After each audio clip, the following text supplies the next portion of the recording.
оваа тема поврзана со овој наслов, поврзан со нашето здравје, ги завршуваме овие први утрински вести, остануваме на тема здравје, но на една поинаква тема. Темата е најчести повреди на снег, една сосема легитимна тема за овој период од годината. Единствен проблем е што се уште немаме снег. Но прво да му посакам добро утро на нашиот гостин, познат травматолог од Систина, тоа е доктор Михајло Ивановски, и добро утро на Сузе секако. Добро утро, Искра. Добро утро. Снег нема, но еве како за утеха за оваа тема, утринава соопшти дека денес бил светски ден на снешкото. Немаме ни снешко, но предпоставувам дека повреди за жал имаме. На оваа тема ќе зборувам со Сузе, само ќе ми дозволиш, можеби сум здодевна со најава, ама убаво звучи, сакам да си ја повторам, кога станува збор за нашиот гост, да знаат гледачите дека станува збор за вистинска звезда меѓу докторите, особено со оглед на тоа што сите спортски звезди сакаат да одат стриктно кај него. Благодарам за најавата, Искра. Мило ми е што имаме повторно ваква звезда како доктор Ивановски. Не е прв пат, наш гостин и верувам не последен, и од мене добре дојдовте, ќе го замислуваме, Искра. Снегот, кај не знаеш дека доцни сепа и снегот, доцни со години. Годинава до година. Така да и снешкото и снегот, доктор Ивановски, ќе ги замислуваме, но како што рече Искра, зимата е период кога веројатно најмногу повреди, скршеници, исчашувања, напукнувања се случуваат, особено за луѓето каде што има и снег, ама има и мраз. Така е. Така. Со какви повреди најчесто се среќавате во овој период од годината во пракса? Кога би имало снег, да, како што кажа, се сретнуваме со такви повреди, независно што немаме снег. Иако ако не се лажам, миланската година во овој период немаше снег, заврши детскиот распуст, па почна снежните врнежи. Меѓутоа сепак е период кога имаме доста влажно време, доста лизгаво време. Сепак нема снег, меѓутоа има ниски температури кои што ја прават подлогата каде што се движат луѓето доста лизгава и се сретнуваме со повреди настанати при пат на тврда површина, дали се тоа скршеници, како што спомнав, исчашување, независно. Ги нема во овој период зимските повреди од снег, односно од скијачките центри, мада во околината се скија, така да не е дека ги нема и тие повреди. Мора да спомнам, кога ќе падне снегот, поготово онаа поводрасна популација, луѓе кои што потешко се движат и со видот стојат полошо. Така, меѓутоа тогаш тие внимаваат. Кога ќе падне снегот, па и кога ќе кажеме замрзнати улици, замрзнати тротоари, сите тие внимаваат. Во овој период нема снег, па некако сме сите малце поопуштени, па и не е дека нема повреди. Тоа се возрастни луѓе кои што и при минимален пат, односно тоа low energy травма, се здобиваат со релативно сериозни повреди. Да. Колку е важно, верувам дека Искра ќе се сложи, колку е важно да кога паѓаме веќе и кога ја губиме равнотечност, да знаеме како паѓаме. Да. Безбедно да падне. Да. Како Има една солуција на таму кај што е меко, така? Да. Кај што е меко. Снајди се во моментот на паѓање. Како викаме кога децата кога трчаат, да, и кога или поготово кога веќе одат и трчаат, кога трчаат со рацете во џебот, нема да трчаат со рацете во џебот, кога ќе паднеш, падни на рацете, ама и рацете се кршат, така да кога веќе паѓаш е малце тешко да се каже како да се заштитиш. Да, обично е најчесто на рацете први, или ако можеме на страна, меѓутоа тоа е многу тешко да се предвиди. Да, и до скијањето, јас се сеќавам, бев многу мала кога учев да скијам и првите 10 дена, значи инструкторот те учи буквално како да паѓаш. Бидејќи многу ќе паѓаш и ќе те спреми дека многу ќе паѓаш, барем да паднеш некако по-безбедно, за да можеш подобро да станеш и да продолжиш и да не се откажеш, бидејќи скијањето е еден од најубавите спортови.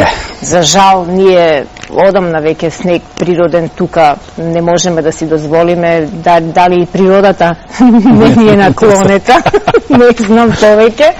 Меѓутоа, во едно минато време, особено во минатиот век, на вистина знаеја снеговите да задржат долго на сите планински терени каде што има простор за скијање и децата скија и учеа да скијаат.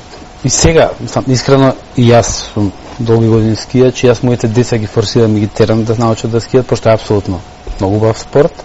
Спорт поврзан со ризици, меѓутоа кога ставите на кантар ризикот со убавината на спортот и здравиот начин на живот, го препорачувам скијањето. Да, кога учиме да скијаме, сме многу повнимателни, учиме да паѓаме, меѓутоа паѓаат и се повредуваат оние што може посериозно скијаат. Има една убава изрека, вика, не се дават тие што не знаат да пливаат, тие се брчкаат во плиткото, оние што знаат да пливаат, значи. Одлично искуство ќе кажам, јас скијам од своја 3-4 година, меѓутоа ланската година успеа да скршам клавикула. Се случува, значи. Дури и вие. Се случува на сите имено. Тоа сакам да кажам, сам во истата година скијаше мојот син 10 годишен, мојот син 3 годишен, дури малата од година дена во раце се спушти секаде со мене, и на крај ја паднав, скршив клавикул. Тоа е тоа. Се случува. Меѓутоа едноставно ризикот кај сите, не само кај младите, постои и кај возрастните. Ама пак ќе кажам, скијањето како спорт и повторно го преферирам и повторно ќе речам дека треба да се скија. И сега бидејќи еве и лично сте доживеале една таква скршеница која верувам дека и не е толку многу едноставна, децата сигурно многу полесно се опоравуваат, но колку нас возрастните после една ваква скршеница, да речеме, ние неопходна физиотерапија? Во заедност од повредата се третира оперативно или конзервативно. Како да се третира фрактурата, кога збориме веќе за скршениците, период на зараснување на коската е од 4 до 6 недели. Значи, ниво книга никако не може порано да зарасне коската. Период после кој следува период на рехабилитација, во зависност од повредата, дали долен, дали горен екстремитет, од активностите на пациентот, од неговата претходна состојба, од 2 до 8 недели. Зависи од многу нешта. Јас конкретно, пак пошто веќе имам личен пример, јас се оперирав за да побрзо се рехабилитирам, да побрзо се вратам на нормални секојдневни активности, на работа, на спорт и на све.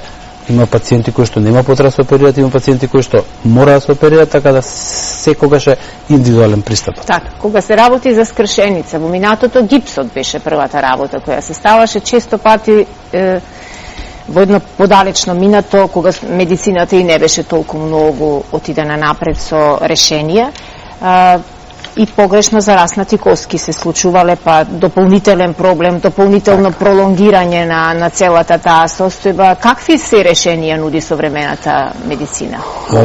Гипсот се уште ни е една од опциите за конзервативен третман. Можеби не е оној стар бел гипс што го памтат сите, може имам помодерни пластични гипсови, имобилизатори, лонгети, сето тоа го заменува гипсот, меѓутоа конзервативниот третман, со еден збор ќе кажеме, имобилизацијата се уште опција на третман, поготово кај фрактури кои што тоа го дозволуваат, кај пациенти кои што општата состојба не дозволува оперативен третман, така да, повторно ќе кажам, секогаш имаме индивидуален пристап.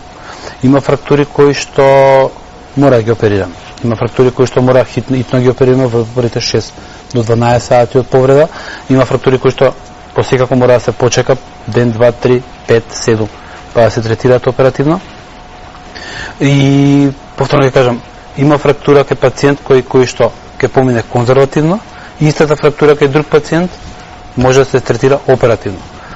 Не може да третираме исто еден млад, активен спортист кој што сака за 2 месеци да спортува, да игра, да скија, да прави, и кај пациент кој што е веќе, да речеме, не во подминати, меѓутоа во години во кои што не му зависи дали веднаш ќе се врати на работа, на спорт или на активност, или па има простор за.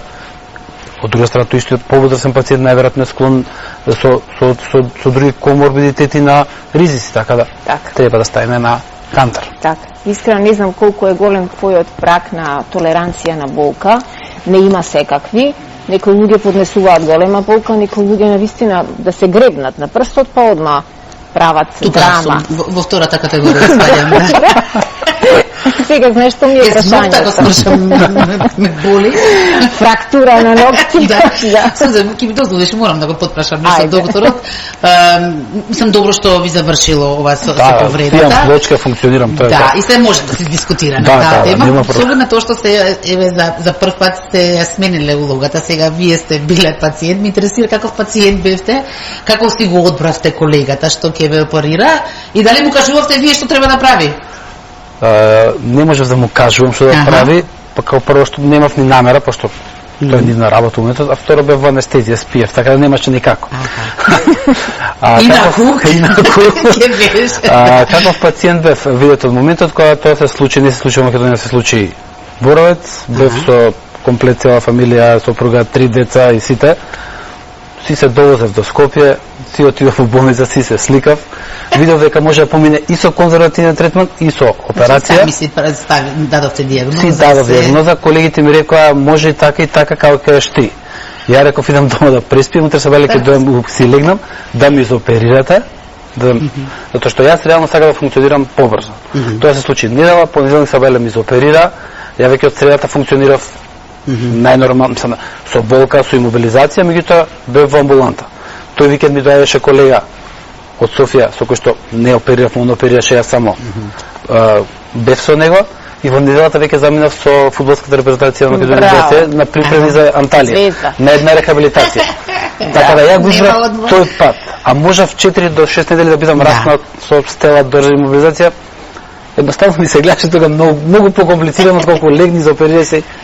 И да тој на пациентите им кажем, сепак е индивидуален пристап, мислам. Секоја чест. Тоа е тоа. Секоја чест. Го допревме токму и она што јас сакав да го прашам, толеранцијата на болка. Како да ја препознаеме болката дека се работи за нешто кое не смееме да чекаме, бидејќи и времето е клучно, да не оставиме да се докомплицираат работите. Некојаш мислиме ќе помине, од страв не одиме на лекар, а се работи можеби за фрактура која некој има висок праг на толеранција на болка, па ќе си ја чува дома фрактурата. Па видете, посекако да се сложувам дека има луѓе кои што нели не доаѓаат веднаш, поготоа кај оние пациенти кои што станува повредата врз основа на low energy травма, каде што се чукнав, ништо не ми е. Посекако советот до сите оние кои што не се медицински лица дека треба да посетат доктор. Па макар и да тоа не е ништо, се направи една рентгенска снимка, се утврди дека нема ништо, па идеме со некој конзервативен третман на соодветните меки структури или што и да се случило. Колегите кои што се надам никогаш кон на мене не им се случи повреда, а знаат што има отприлика знаат.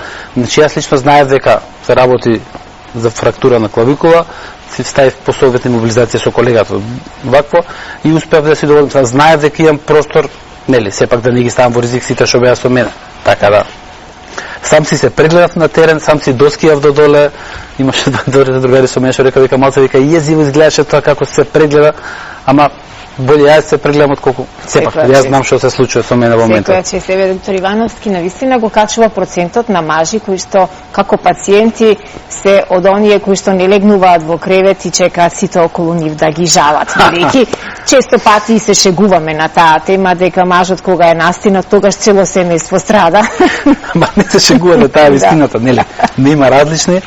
И кај мене во амбуланта кога ќе влетат пред се родители со деца, најчесто тие што им е лошо и што им се снеможува се мажите, да не се лажеме. Мислам, ние мажите сме малку поголеми коркачи, да не се лажеме. Така. Убаво е скијањето и санкањето, па и правењето снешко, но за жал и на сув студ, што го нарекуваме народски, се случуваат големи повреди, што од невнимание, што од подмрзната подлога каде што не гледаме дека сме згазнали, најчесто тука страдаат повозрасната категорија на граѓани кои што и сериозно можат да бидат задржани во кревет или во неможност на движење со месеци, особено ако скршат колк. Така си. Така. Колку е честа оваа ситуација? Често е. Значи често е, поготово кај повозрасната популација, тоа се мажи, жени, пред се тука за жал жени со остеопороза, со намалена густина, кои не знаеле дека имаат остеопороза, најчесто дознаваат после скршеницата. Така е. При минимална травма, пат, збориме пат од сопствена висина, пат од седење, лизгање, се крши. Да, колку го спомнавме, затоа што знаете кога се скрши колк, пациентот е врзан за кревет, не може да се движи, не може да се врти, има болка. Кога се скрши рамо или рака, подвижене, па може да размислуваме и за третман со гип, со имобилизација, пошто не е врзан за кревет. Пациентка, се едно, возрасен човек, со скршен колк, би бил врзан 4 до 6 недели во кревет. За пациент во таква состојба, лежењето во кревет може би да фатално, може би да поврзано со пневмонии, со отварање на рани декубитални, со еден куп други компликации кои што за жал ќе го однесат пациентот. Со една релативно рутинска операција, каков да е ризикот, со промена на колк или остеосинтеза, фиксација на фрактурата, свеедно, пациентот веќе вториот ден се вертикализира, за многу кратко се враќа во нормална функција, што значи нормално не може да се движи и да трча, меѓутоа може да отиде до тоалет, може да седне на фотелја, може да седне на кујнска маса, така да ги обавува своите нормални активности.